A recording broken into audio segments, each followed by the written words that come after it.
Imagine standing on a rooftop in the greatest city in India. The year is 1299.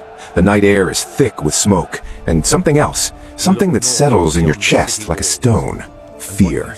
Raw, ancient, primal fear. You look north, beyond the city walls, and what you see defies comprehension. Stretching from one end of the horizon to the other, as far as your eyes can travel in the darkness, thousands upon thousands of campfires glow against the black sky. Not dozens, not hundreds, thousands. Like the stars themselves have fallen from the heavens and come to rest on the plains before Delhi. And you know, every man, woman, and child in that city knows exactly who lit those fires. The Mongols have come, and no army on earth has ever stopped them. But here is the question that has haunted historians for 7 centuries. On that blood-soaked plain north of Delhi in the autumn of 1299, the greatest war machine the world had ever seen was finally stopped. Not by walls, not by prayer, not by luck. Something far more unexpected broke the Mongol tide that day, a secret weapon hiding in plain sight, one that the Mongols, for all their genius, never saw coming. This is the story of the Battle of Kili, and it will change the way you think about power, sacrifice, and what it truly means to be a hero. Inside the palace of Delhi, Sultan Alauddin Khalji is pacing. His jaw is clenched so tight his teeth ache. The maps spread across the table in front of him show the Mongol advance like a dark tide rolling south. His generals stand in silence around him, their faces drained of color. Outside the palace windows, the city is descending into chaos. Refugees from the Punjab flood through the gates, carrying nothing but the clothes on their backs and stories so horrible that grown men weep in the streets. Villages burned to the ground, men impaled on stakes along the roadside. Women and children marched away in chains toward the slave markets of Central Asia. And now the army responsible for all of it is camped just 10 kilometers from where Alauddin stands. 10 kilometers, the distance between 2 neighborhoods of a modern city, the distance a fast horse can cover in minutes. And the question burning behind Alauddin's eyes is the same question that has broken kings and emperors from China to Hungary. How do you stop something that has never been stopped? To understand what made this moment so extraordinary, what made this battle one of the most consequential engagements in the history of the medieval world, we need to go back past the walls of Delhi, back across the mountains and deserts of Central Asia, back 7 decades to a flat, windswept steppe in Mongolia, where a boy named Temujin was learning the first terrible lessons of survival. Temujin's father was poisoned when he was 9 years old. His own clan abandoned him and his mother on the steppe, leaving them to die. They survived by eating roots and rats. He was captured and enslaved as a young man, forced to wear a wooden yoke around his neck like an animal. Most people who begin life in those circumstances die young and are forgotten. Temujin was not most people. Every hardship made him harder, every betrayal made him more calculating, and over decades of ruthless alliance building, brilliant military innovation, and a near supernatural ability to inspire absolute loyalty, he transformed from a starving, abandoned child into the most powerful conqueror the world had ever seen. History knows him as Genghis Khan, Lord of Lords, ruler of all under heaven. But here is what most people fundamentally misunderstand about Genghis Khan and about the empire he built. The Mongol war machine was not successful because of brute strength. It was not a mob of screaming barbarians on horseback who simply overwhelmed their enemies through numbers. It was something far more sophisticated, far more dangerous, and far more difficult to counter. It was an army based on intelligence, adaptability, and the most devastating psychological weapon ever deployed in the ancient world, the crushing, paralyzing weight of absolute reputation. The Mongol army operated on a decimal system of extraordinary precision. 10 men formed an arban, 10 arbans formed a zun of 100, 10 zun formed a mingan of 1,000, 10 mingans formed a tumen of 10,000. Every unit knew its role, every commander knew his orders. Communication moved through flags and fire signals across distances that left enemy commanders baffled. Before any major campaign, Mongol scouts and spies spent months, sometimes years, inside enemy territory. They mapped roads and river crossings. They identified which noblemen were corrupt and which ones were loyal. They calculated grain stores and water supplies. By the time the Mongol army arrived at your border, they already knew more about your kingdom than most of your own governors did. And then there was the tactic that destroyed army after army. The one that Genghis Khan's generals used with the precision of a surgeon's scalpel. The feigned retreat. It was elegant in its simplicity and catastrophic in its effect. A Mongol unit would attack your position, engage your forces, and then break off. They would turn their horses and run. And every human instinct, every battlefield impulse, every surge of adrenaline and pride would scream at your soldiers to chase them down, to pursue the fleeing enemy, to claim victory. And the moment you broke formation, the moment your disciplined battle line dissolved into a mob of pursuing cavalry, the trap would snap shut. Hidden units on both flanks would come thundering in, and within minutes your army would be encircled, cut off, and destroyed. The genius of it was that it worked even when commanders knew it was coming, because knowing a trap exists and resisting the instinct to fall into it are two entirely different things, especially in the chaos and noise and blood of medieval battle. This tactic destroyed the Jin dynasty of northern China. It annihilated the Khwarezmian Empire, which had been one of the most powerful states in Central Asia.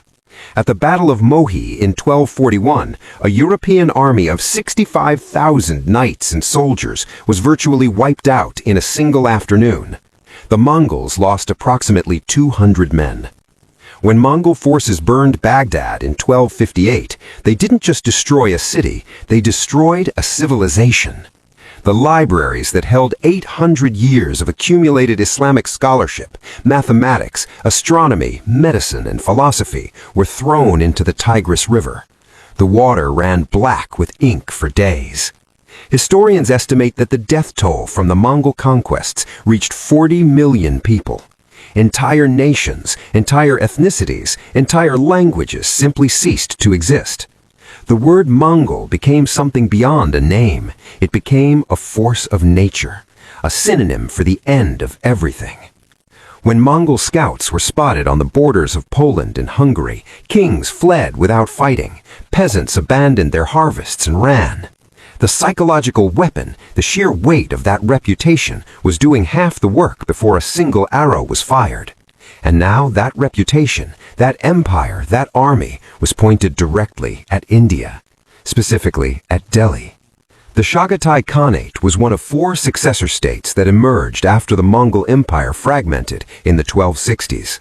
Ruled from Central Asia, it was bordered on 3 sides by other Mongol powers. To the west, the Golden Horde. To the southwest, the Isle Khanate of Persia. To the east, the Yuan dynasty in China. For an ambitious ruler looking to expand, the geography was brutally limiting. There was only one direction that didn't mean war with a fellow descendant of Genghis Khan. South, into India, into the subcontinent that had somehow, through a combination of distance, terrain, and the sheer chaos of the Mongol succession wars, survived relatively untouched. Dua Khan, the Chagatai ruler in the late 13th century, looked at India and saw everything the Mongol Empire had always wanted. Staggering wealth, fragmented political leadership, a divided collection of sultanates and kingdoms that spent as much time fighting each other as they did preparing for external threats. And most critically, an absence of the one thing that had stopped the Mongols in Egypt in 1260. A unified, professional, battle-hardened army led by someone who genuinely understood how the Mongols fought. Or so Dua Khan thought. What he did not yet know, what the entire Mongol military intelligence apparatus had somehow failed to fully grasp, was that in Delhi, a man had spent the last several years preparing for exactly this moment. A man who had studied the Mongol way of war with the obsessive focus of someone who understood that his life and the lives of millions depended on getting it right. That man was Alauddin Khalji, and his story is as complicated, as morally ambiguous, and as utterly fascinating as the battle he was about to fight. Alauddin came to power in 1296 through an act of treachery so cold-blooded that it shocked even his contemporaries, and this was a century not known for its political gentleness. His uncle, Sultan Alauddin Khalji, had elevated Alauddin to high military command and treated him with genuine affection. Alauddin repaid this by inviting his uncle to a feast, celebrating a military victory, and having him murdered at the banquet table. Then he rode to Delhi, executed anyone who might contest his claim to the throne, seized the treasury, and declared himself sultan before the body of his uncle was cold. Let there be no illusions about what Alauddin Khalji was. He was paranoid. He was ruthless. He banned alcohol throughout the sultanate not out of religious conviction, but because he believed sober nobles were less likely to conspire against him. He created one of the most extensive spy networks in Indian history, with informants in every province, every court, every bazaar. He controlled grain prices with an iron fist and maintained price controls so strict that historians still marvel at their efficiency. He was not a man of warmth or mercy. He was a man of absolute consuming will. But that same will, that same ruthless, uncompromising focus, was precisely what made him the right man for the moment India now faced. When the early Mongol raids crossed into the Punjab in 1296 and 1297, Alauddin did not respond with panic or appeasement. He responded with analysis. What were the Mongols doing wrong when they failed?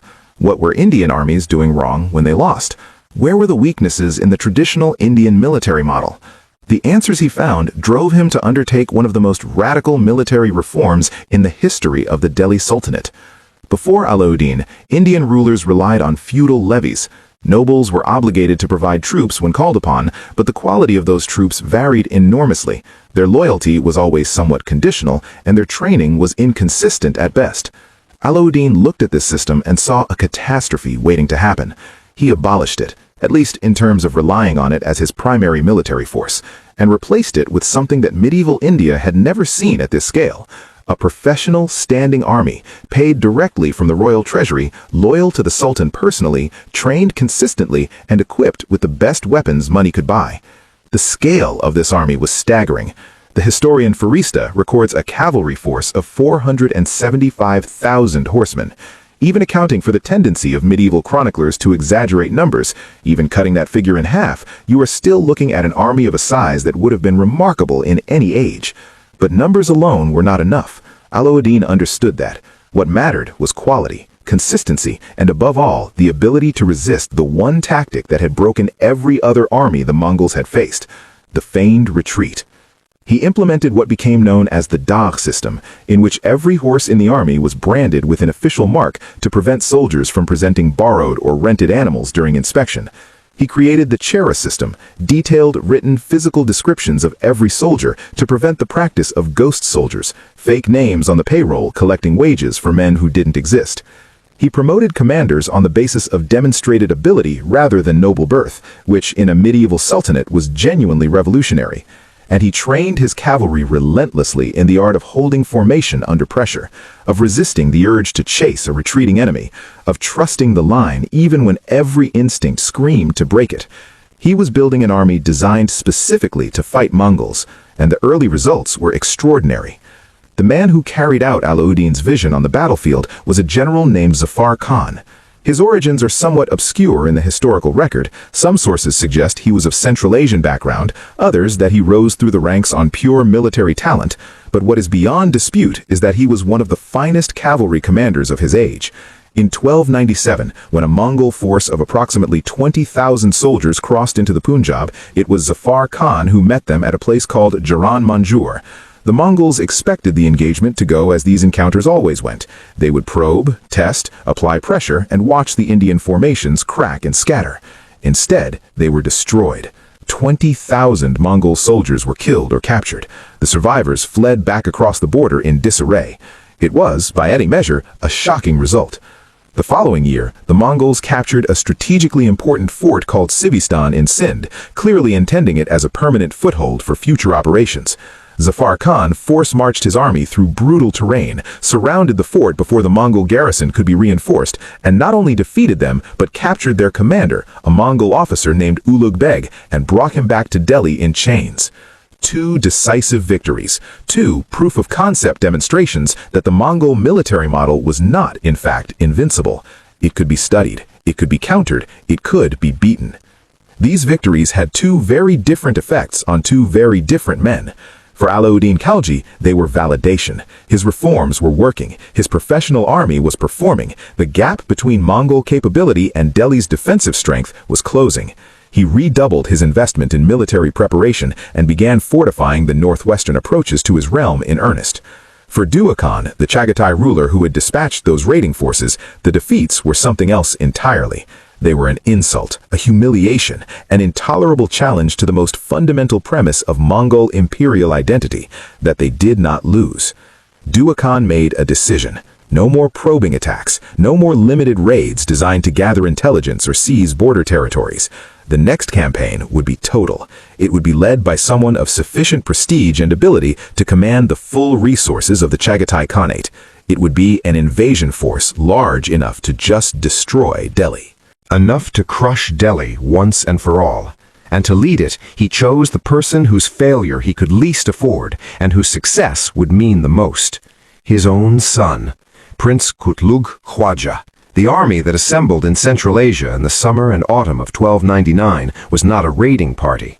Contemporary sources give figures ranging wildly. Some sources claim 200,000 cavalry, a number almost certainly inflated, but more careful historical analysis suggests a force in the range of 50 to 60,000 elite Mongol horsemen. To put that in context, this was an army larger than most of the forces that had ever taken the field against the Mongols.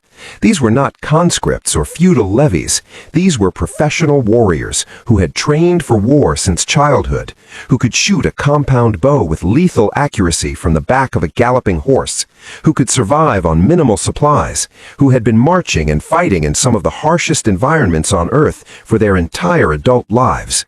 Qutlugh Khwaja crossed the Hindu Kush, that brutal barrier of stone and ice that has frustrated invaders for millennia, and pushed through the Khyber Pass into the Indian subcontinent.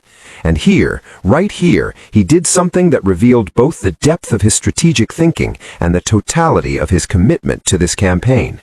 He ordered his army to bypass every city, every fort, every village along the route. No looting, no pillaging, no sieges, no delays.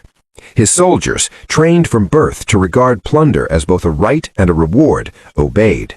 For 6 months, 6 extraordinary months, 50 to 60,000 Mongol warriors marched through enemy territory without taking a single settlement. Every instinct in Mongol military culture screamed at them to raid, to take, to burn. Qutlugh Khwaja kept them focused, kept them moving, kept them hungry, not for food, but for the one prize that would make all restraint worthwhile: Delhi itself.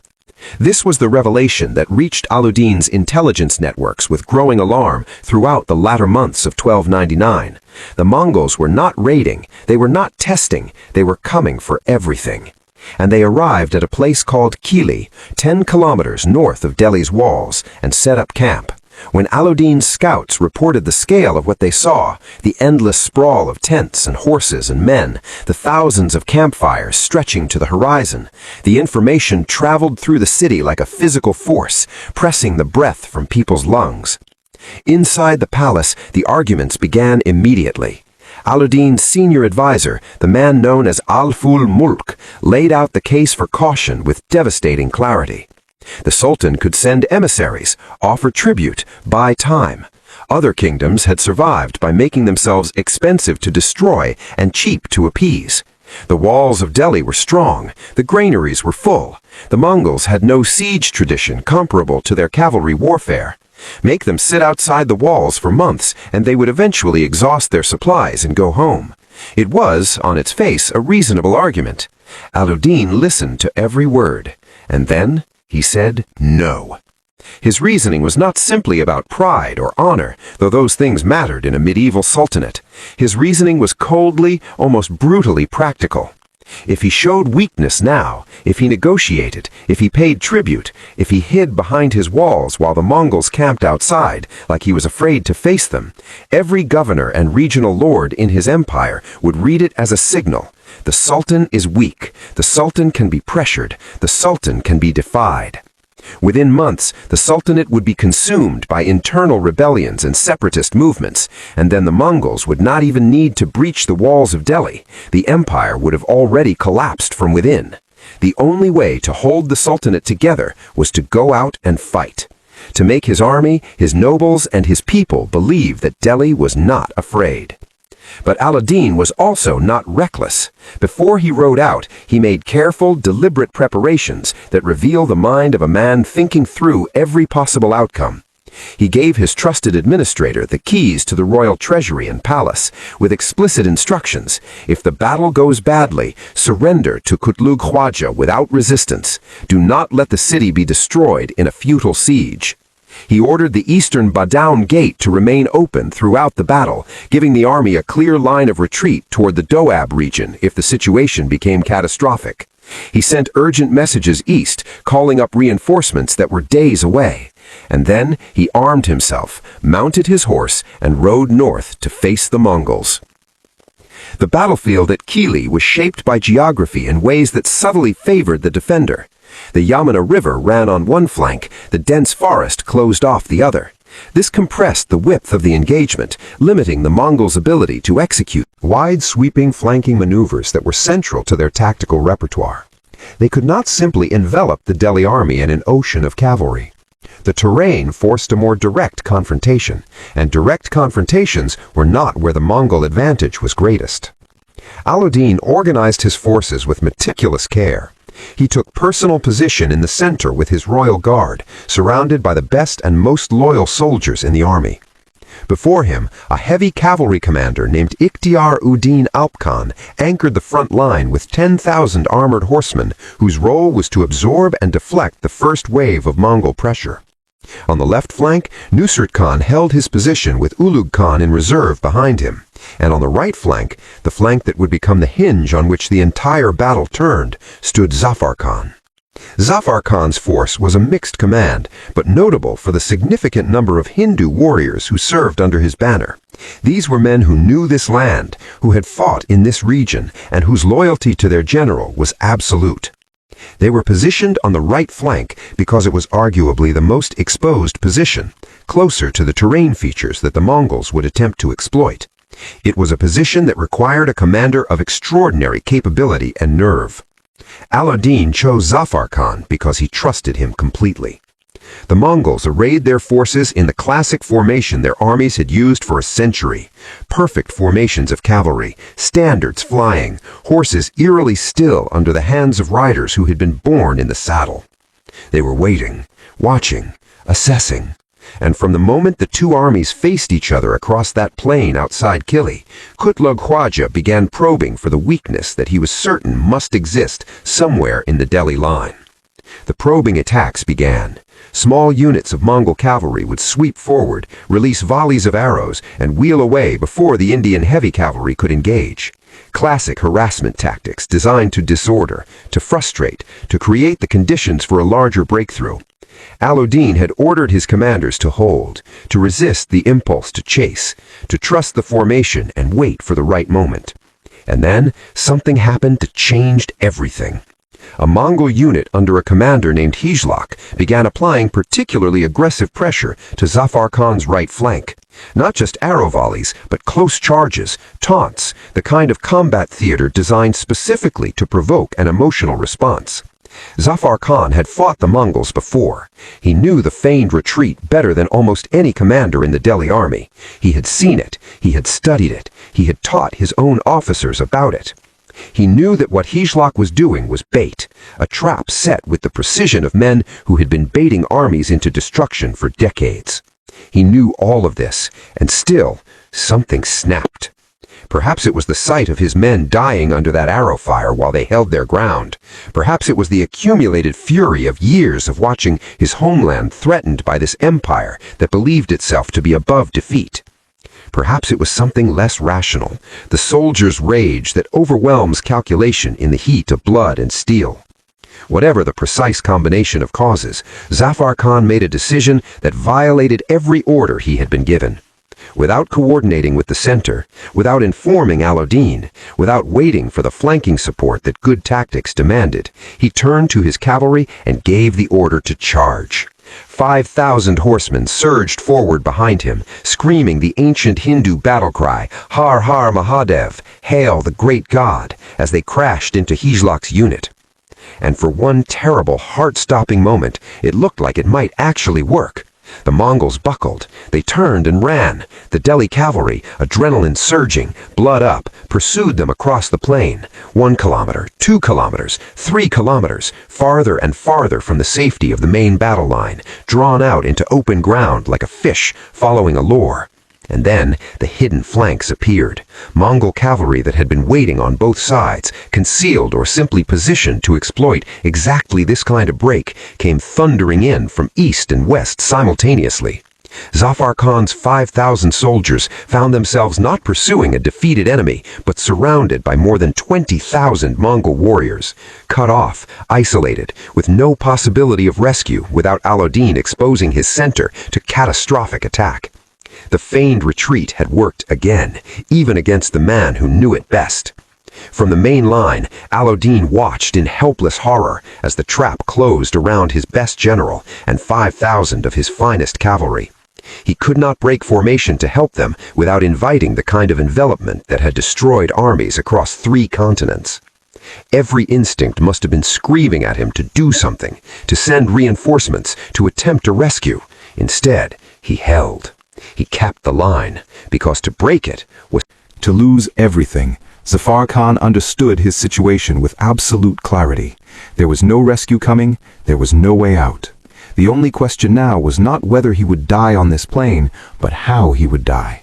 And in that moment of terrible clarity, he made a choice that transforms his story from a tale of military error into something that sits alongside the great stories of human courage in any age.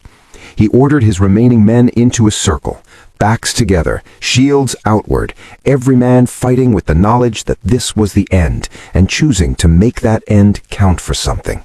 The Mongols closed in from all sides, and what followed was not a battle so much as a controlled annihilation, except that the soldiers in that circle refused to be annihilated quietly. They fought with the savage, particular fury of men who have nothing left to lose. They killed Mongol soldiers by the scores, by the hundreds. They held their shrinking circle with a discipline that astonished the very enemy cutting them down. And then Qutlugh Khwaja himself rode forward to observe. The Mongol prince had been watching this display of defiance with something that was, in its own way, a kind of respect. He recognized Zafar Khan by the richness of his armor, by the way the surviving soldiers rallied around him, even as they died. He called a temporary halt to the attack and rode forward under a flag of truce. What Qutlugh Khwaja offered Zafar Khan in that moment was extraordinary by the standards of medieval warfare. "Surrender," the prince said. "You fought with honor. Surrender to me, and I will make you a general in my army. When I take Delhi, you will govern it in my name. You will have wealth, power, and your life. Everything a man could want. All you had to do was live." Zafar Khan looked at the Mongol prince across the blood-soaked ground where his men had died. He looked at the circle of surviving warriors who had fought alongside him, and he gave an answer that has resonated through 7 centuries of Indian history. "I serve Alauddin Khalji. I live for him or I die for him. There is nothing else to discuss." He raised his sword and charged. The Mongols closed in again, and in the final minutes of his life, Zafar Khan did something that would ultimately determine the fate of the entire battle. In one of his last desperate charges, his weapon, some sources say a sword, others a spear, found its mark. Qutlugh Khwaja, the Mongol prince who had crossed the Hindu Kush to conquer India, took a wound in the shoulder, deep, bleeding, serious enough that his bodyguards immediately pulled him back from the fighting and began emergency treatment.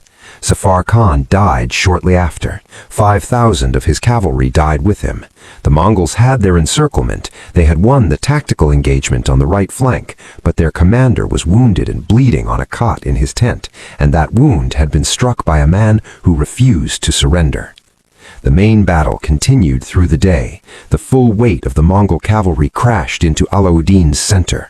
War elephants, massive, armored, their tusks fitted with blades, their backs carrying archers who rained arrows down into the Mongol formations, charged forward, and the Mongol horses broke in terror. These were animals and men who had conquered armies across 2 continents, but they had rarely encountered war elephants in this number, in this concentration, deployed with this degree of coordination. The Delhi heavy cavalry held their positions with the stubborn discipline that Alauddin had spent years instilling in them. Ikhtiar-ud-Din Alp Khan died at the front of the line, holding his position until the last. His sacrifice kept the center intact. Nusret Khan and Ulugh Khan on the flanks counterattacked every Mongol probe, bending but never breaking, and Alauddin himself fought. He did not watch from the rear. He was in the center of the line, sword in hand, visible to every soldier on the field, making it impossible for them to run when their sultan was standing his ground. As the sun began to set on the first day of the Battle of Kili, both armies pulled back. The toll was enormous on both sides. The ground between the two lines was covered with the dead and wounded. The screams of injured horses and men filled the cooling air. In the Delhi camp that night, Alauddin's surviving generals came to him with urgent voices. They had lost Zafar Khan. They had lost thousands of their finest cavalry. The army was exhausted and battered. "Retreat to Delhi," they said. "Use the walls. It is the only rational choice." Alauddin heard them out, and then he said in words that were recorded by historians who would write about this moment for centuries, that he would only move forward. They would fight again at dawn. In the Mongol camp, Qutlugh Khwaja's wound was being treated with the limited tools that medieval field medicine provided. No antibiotics, no surgical antiseptics, nothing but bandages, cauterization, and hope. The fever that comes with infection and a deep wound had already begun to build. His generals could see what was happening. They argued among themselves through the night. The prince needed rest. They should withdraw, allow him to recover, and return when he was healthy. Qutlugh Khwaja refused. They were too close. Delhi was within reach. The second day brought skirmishes and probing attacks, but no decisive engagement. Something had shifted in the dynamic. Both armies were watching each other more carefully now, reading signals, assessing. Alauddin was still waiting for his reinforcements. Qutlugh Khwaja was still fighting his fever. The third day was stranger still. An almost eerie quiet settled over the plain at Kili. Two massive armies, tens of thousands of men, sat within sight of each other and barely fought. And in the Mongol camp, the situation was becoming desperate. The fever in Qutlugh Khwaja's wound was spreading. Medieval medicine had no answer for a deep infection.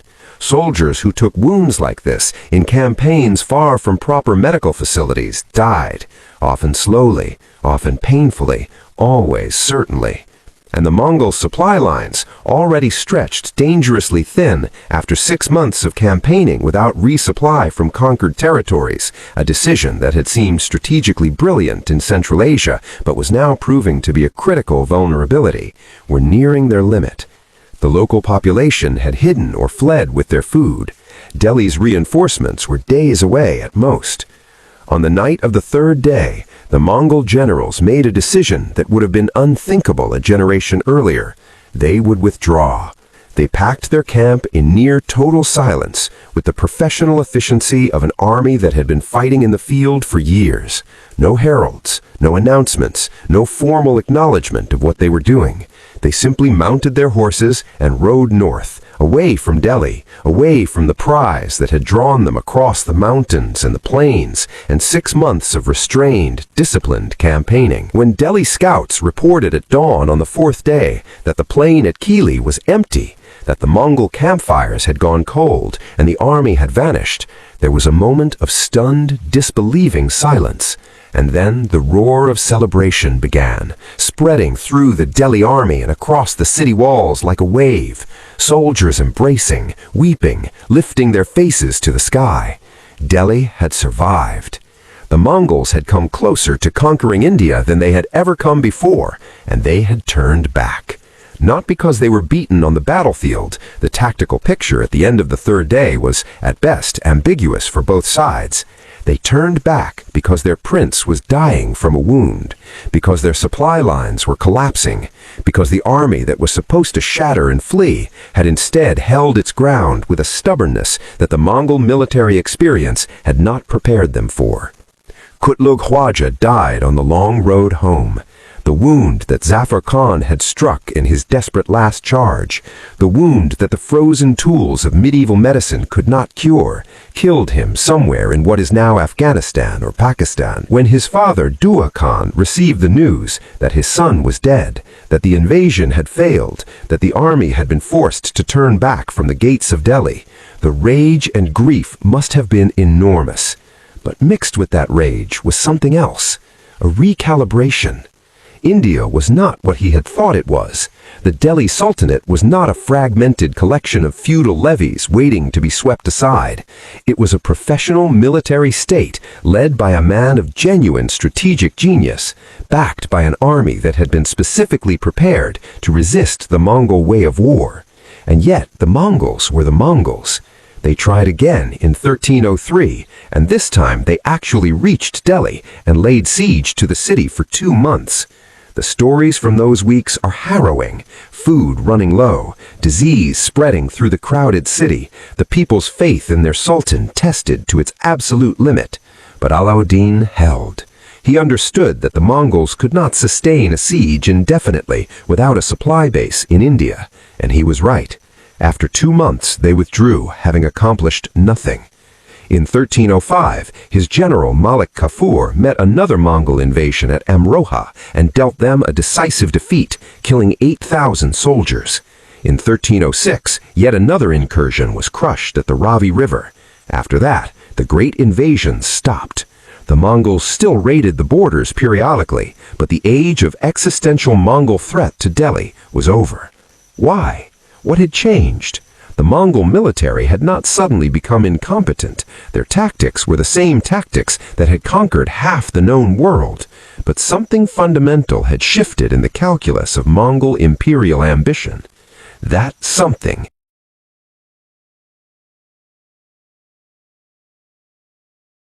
Reputation. The Mongols had built their empire on the psychological weight of invincibility. When they arrived at your gates, the sensible choice was to surrender immediately, because the stories of what happened to those who resisted were absolutely true. But when city after city, battle after battle, Delhi kept fighting and kept surviving, the story changed. If Delhi could be beaten and survive, if the feigned retreat could be resisted, if the war elephants and the professional cavalry and the stubborn, disciplined infantry could hold their ground against the greatest army in the world, then maybe the Mongols were not gods. Maybe they were men, and men could be beaten. The psychological weapon, the most devastating tool in the Mongol arsenal, had been blunted. Not by some magical formula or secret tactic that no one else had thought of. It had been blunted by the oldest weapon in the history of human conflict, the refusal to believe that you are already defeated. The decision, made freely and at enormous cost, to stand and fight regardless of the odds. And here is where the story becomes something more than a military history. Here is where it becomes a story about memory and justice and the terrible arithmetic of power. Zafar Khan saved Delhi. This is not a sentimental exaggeration or a romantic reimagining of events. It is, as clearly as these things can be established across 7 centuries of incomplete records, what happened. His charge, unauthorized, reckless, arguably a catastrophic breach of military discipline, ended in the death of 5,000 soldiers and the destruction of the right flank. But in those final moments of his life, he struck the wound that killed Qutlugh Khwaja. And Qutlugh Khwaja's wound was what turned the tide. Without that wound, the Mongol army might have broken the Delhi line. Without that wound, the Mongol commander would not have been dying in a tent while his generals debated withdrawal. Without Zafar Khan's impossible, defiant, ultimately fatal charge, the history of the Battle of Kili, and perhaps the history of India, would have been different. When Alauddin Khalji returned to Delhi, he did not celebrate Zafar Khan. He ordered him erased. The court historian Amir Khusrau, one of the greatest poets and scholars of his age, wrote a detailed chronicle of Alauddin's military campaigns called Khaza'in-ul-Futuh. He describes the Battle of Kili. He praises the Sultan's leadership and vision. He records the Mongol withdrawal as a vindication of Alauddin's brilliance. Zafar Khan does not appear in it. Not a mention, not a footnote, not even the oblique reference of a name carefully omitted. He was gone from the official record as completely as if he had never existed. The reason was exactly what you might expect from a paranoid ruler who had built his throne on absolute obedience. If Zafar Khan was celebrated for disobeying orders and charging without permission, even though that disobedience arguably saved the city, then what message did that send to every other general in the army? That orders were optional? That individual judgment could override the Sultan's command whenever a commander felt strongly enough? For Alauddin, military discipline was not merely a preference, it was the foundation of everything he had built. A man who disobeyed orders could not be a hero, regardless of the outcome. To say otherwise was to invite chaos. This is the part of the story that I find most difficult to sit with, because I think Alauddin was, in a cold and terrible way, both wrong and right simultaneously. From a purely institutional perspective, from the logic of maintaining a functioning military hierarchy in a state that depended on disciplined obedience to survive, his decision was defensible. You cannot run an army on the principle that any general can ignore orders if he feels the situation demands it. History is full of disasters caused by exactly that kind of freelancing. And yet, Zafar Khan charged into that trap knowing the odds. He refused a Mongol prince's offer of his life because loyalty mattered more than survival. He died with his sword in his hand, fighting for a sultan who, in the end, wrote him out of the story. There is something in that particular injustice that cuts deeper than ordinary historical tragedy. It was decades later, in texts written after Alauddin was dead, that historians like Isami finally recorded the full account of what Zafar Khan had done and how he had died. The truth survived, as the truth usually does, because human beings find it impossible to let a story that extraordinary simply disappear. The official record tried to erase him. The unofficial record, the stories passed from soldier to soldier, from father to child, from one generation to the next, kept him alive until historians could finally write him down. The legacy of Kili extends in ways that still ripple through the history of the subcontinent. Alauddin's victory gave him the security and the breathing room to pursue one of the most ambitious programs of expansion and reform in the history of medieval India. He went on to push Delhi Sultanate territory deeper into southern India than it had ever reached before. He reformed grain pricing and controlled inflation with mechanisms that modern economists still study with admiration. He built, in the relative peace that followed the defeat of the Mongol threat, a period of cultural and architectural flourishing that left monuments still standing in Delhi today. None of this was possible if Kili had been lost. None of this exists in a world where Qutlugh Khwaja's armies entered Delhi's gates. Think about what the alternative history looks like. A Mongol empire stretching from the Pacific Ocean to the Indian Ocean. The wealth of India, the spices, the cotton, the gold, the jewels, the agricultural surplus of one of the richest subcontinents on Earth, flowing north to fund further Mongol expansion. Who knows in that world whether the Reconquista in Spain succeeds, whether the Mamluks of Egypt hold their own against a newly empowered Mongol push westward, whether the extraordinary cultural flowering of the late medieval Islamic world, the mathematics, the astronomy, the philosophy, survives long enough to help spark the European Renaissance. These questions have no certain answers, but they are not idle speculation. They are the shadow that Kili casts forward across time, the shape of a world that didn't happen because a sultan chose to fight and a general chose to die rather than betray his oath. History is not a story of inevitable outcomes. It is a story of choices made by specific people at specific moments, often under conditions of extreme pressure and incomplete information. Alauddin Khalji chose to ride north to Kili when every sensible advisor told him to hide behind his walls. That choice mattered. Zafar Khan chose to charge when discipline demanded restraint, and then chose death when survival was on offer. That choice mattered. The soldiers who held the line through that first brutal day at Kili, who stood their ground with war elephants screaming and Mongol arrows darkening the sky, made a choice to trust their formation and their sultan even when the right flank was collapsing. Those choices mattered. And in the end, perhaps that is the secret weapon that stopped the Mongols. Not any particular tactic or military innovation, though those things were important. Not any single act of heroism, though Zafar Khan's sacrifice was crucial. The secret weapon was something the Mongol Empire, for all its genius, had never figured out how to defeat. The decision of an entire civilization, its sultan, its generals, its soldiers, its people crowded on the rooftops watching their army march north into the darkness, to simply refuse to accept that they were already beaten. To look at the campfires stretching from horizon to horizon and decide that some things are worth fighting for, even when the odds are impossible. That the city behind them and the lives and hopes it contained were worth one more day of standing in the line. Zafar Khan knew that when he raised his sword and charged at the Mongol prince's offer of survival. Alauddin knew it when he said he would only move forward. The soldiers of Delhi knew it when they held through a first day of battle that should, by any reasonable calculation, have broken them. The Mongols came.